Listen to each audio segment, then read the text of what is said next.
Buckingham Palace has been criticized for its response to Meghan Markle's miscarriage essay.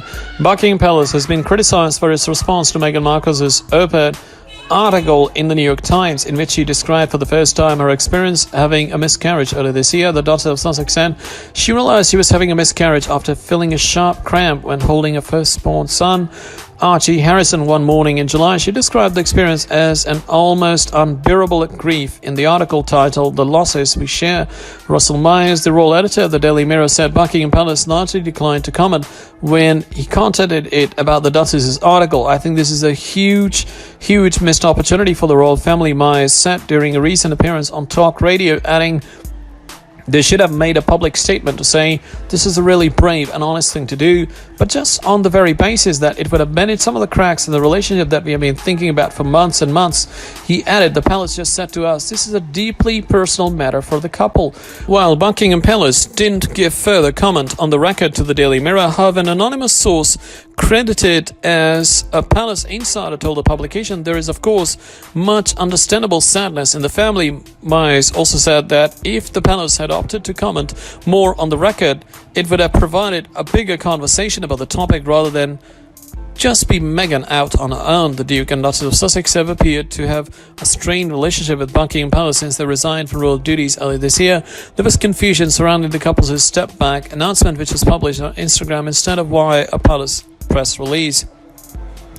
There were reports that the couple did inform the palace that they were planning to make the announcement through Meghan Markle. Later disputed this claim, said that they had informed the Queen and Prince Charles early in November. It was reported that the palace officials refused Prince Harry's request to be represented at the family's official Remembrance Day service, with the wreath laid on his behalf. According to the Daily Beast, the press offices for Queen Elizabeth II, Prince Charles and Prince William all declined to comment on the op-ed article.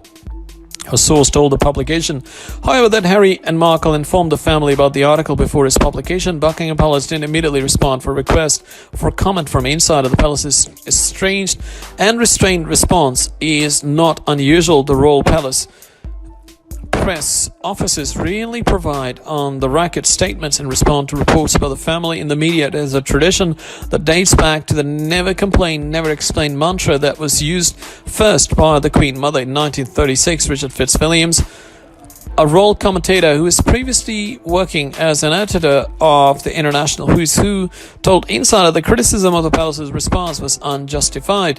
Fitzwilliams said that it had undoubtedly been a difficult year for the royal family relationship with the Sussexes. It was totally incorrect to label the palace's response to Markle's op-ed article as uncaring. The statement that it was a deeply personal matter which the palace would not comment on was accompanied by comment from a source who said there was obviously understandable sadness in the family, Fitzwilliams told Insider. It has also been reported that Harry's brother William and his father Prince Charles had been extremely supportive, that the royal family has been kept informed and been greatly saddened by the news. He said, "It is deplorable that anyone could have suggested otherwise." Melanie Bromley, chief news correspondent and royal commentator, told Insider that the palace were correct not to treat the op-ed as PR opportunity. "I'm sure they have been empathetic and suitably sympathetic in the private conversations they have had with Meghan and Harry in the time since they suffered such a tragic loss, but publicly adding the conversation would be highly unusual for them." Bromley told Insider, in some ways, if they did use this way as to get positive PR, that would be gross. This is Meghan and Harry's loss. This is their own personal experience to share, not something that the rest of the royal family should see as a PR opportunity.